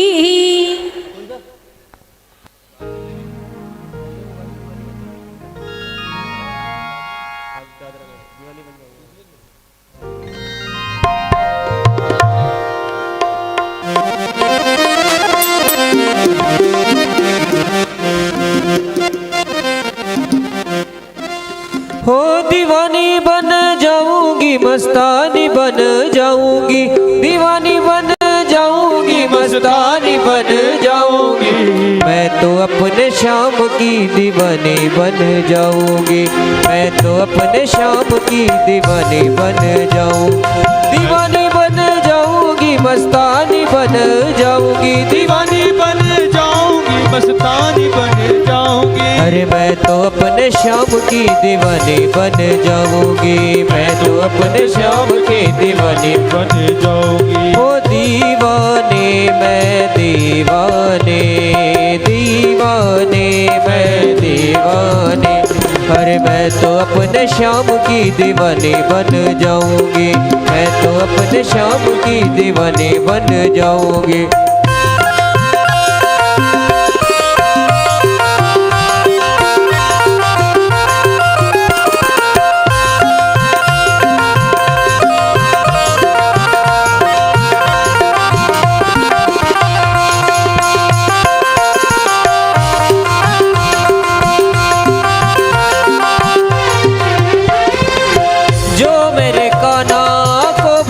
लगेगी, जो मेरे कान्हा को भूख लगेगी, जो मेरे कान्हा को भूख लगेगी, जो मेरे कान्हा को भूख लगेगी।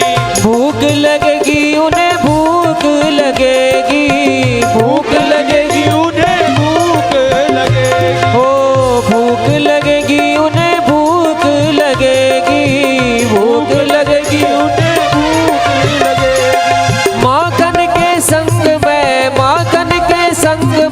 मिस्री बन जाऊंगी, मैं तो अपने श्याम की दीवानी बन जाऊंगी, मैं तो अपने श्याम की दीवानी बन जाऊंगी। ओ दीवानी बन जाऊंगी, मस्तानी बन जाऊंगी, दीवानी बन जाऊंगी, मस्तानी बन जाऊंगी। मैं तो अपने श्याम की दीवानी बन जाऊंगी, मैं तो अपने श्याम की दीवानी बन जाऊंगी।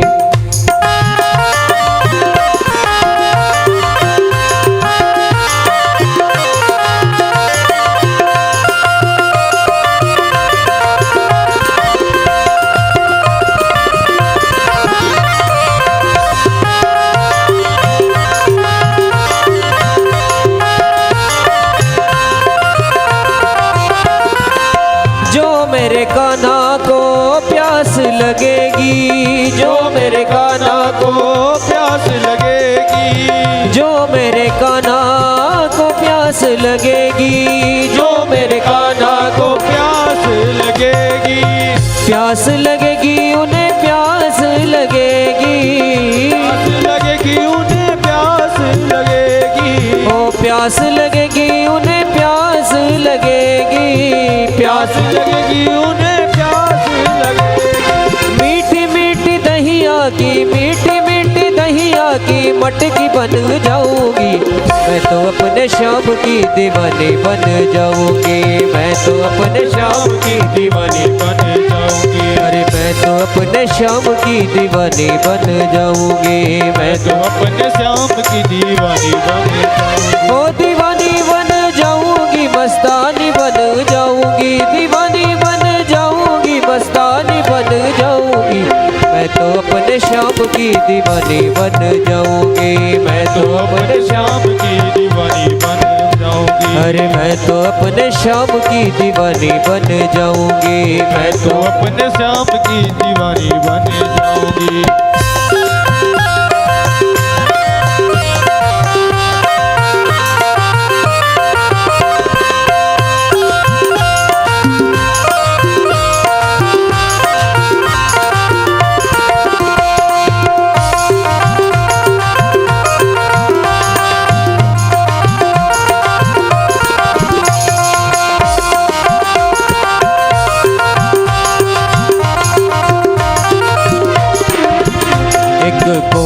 कृपा की कर दो लाडली श्री राधे, एक कोर कृपा की कर दो लाडली श्री राधे, लाडली श्री राधे, लाडली श्री ओ स्वामनी श्री राधे, स्वामनी श्री राधे, एक कोर कृपा की कर दो लाडले श्री राधे, एक कोर कृपा के कर दो लाडले श्री राधे।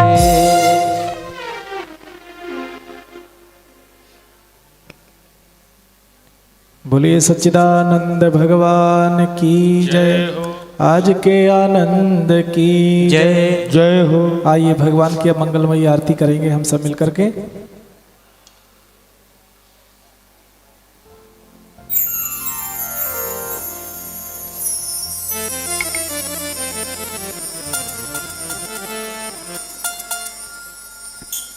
हरिओम।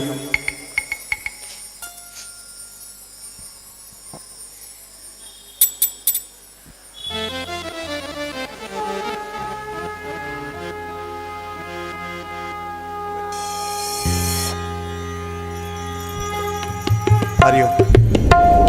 ओम चंद्रमा मनसो जात चक्षुः सूर्यो अजायता श्रोत्रांगायश्च प्राणश्च मुखात् अग्निरजायता। श्री भागवत भगवान की है आरती, पापियों को पाप से है तारती। श्री भागवत भगवान की है आरती, पापियों को पाप से है तारती। श्री भागवत भगवान की है आरती, भक्तों को भव सागर से है तारती। श्री भागवत भगवान की है आरती, पापियों को पाप से है तारती। ये अमर ग्रंथ, ये मुक्ति पंथ, ये पंचम वेद निराला, नव ज्योति जगाने वाला। ये अमर ग्रंथ, ये मुक्ति पंथ, ये पंचम वेद निराला, नव ज्योति जगाने वाला। हरि नाम यही, हरि नाम यही, नाम यही, हरि नाम यही, ओ हरि नाम यही, हरि नाम यही, नाम यही, हरि नाम यही। जग के मंगल की आरती, पापियों को पाप से है तारती। श्री भागवत भगवान की है आरती, पापियों को पाप से है तारती। जय नारायण नारायण, जय नारायण नारायण, जय नारायण नारायण, जय नारायण नारायण। ये शांति गीत पावन पुनीत, पापों को मिटाने वाला, हरि दरस कराने वाला। ये शांति गीत पावन पुनीत, पापों को मिटाने वाला, हरि दर्द कराने वाला। ये सुख करनी ये दुख हरनी ये सुख करनी ये दुख हरनी, हो ये सुख करनी ये दुख हरनी ये सुख करनी ये दुख हरनी। श्री मधुसूदन की आरती पापियों को पाप से है तारती। श्री भागवत भगवान की है आरती, पापियों को पाप से है तारती। जय नारायण नारायण जय नारायण नारायण जय नारायण नारायण जय नारायण नारायण। ये मधुर बोल सतपंथ खोल सन्मार्ग दिखाने वाला, बिगड़ी को बनाने वाला। ये मधुर बोल सतपंथ बोल सन्मार्ग दिखाने वाला, बिगड़ी को बनाने वाला।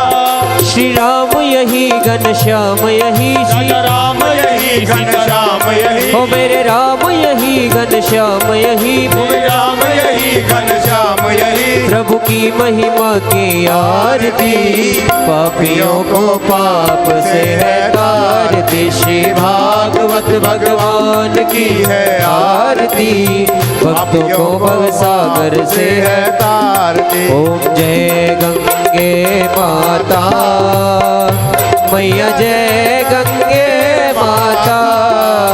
जो नर तुमको ध्याता जो नर मैया जी को ध्याता, मन वांछित फल पाता। ओम जय गंगे माता। चंद्र सी ज्योत तुम्हारी जल निर्मल आता। मैया जल निर्मल आता। शरण पड़े जो तेरी शरण पड़े जो तेरी, सो नर तर जाता। ओम जय गंगे माता। पुत्र सगर के तारे सब जग को ज्ञाता। मैया सब जग को ज्ञाता। कृपा दृष्टि तुम्हारी कृपा दृष्टि तुम्हारी, त्रिभुवन सुखदाता। ओम जय गंगे माता।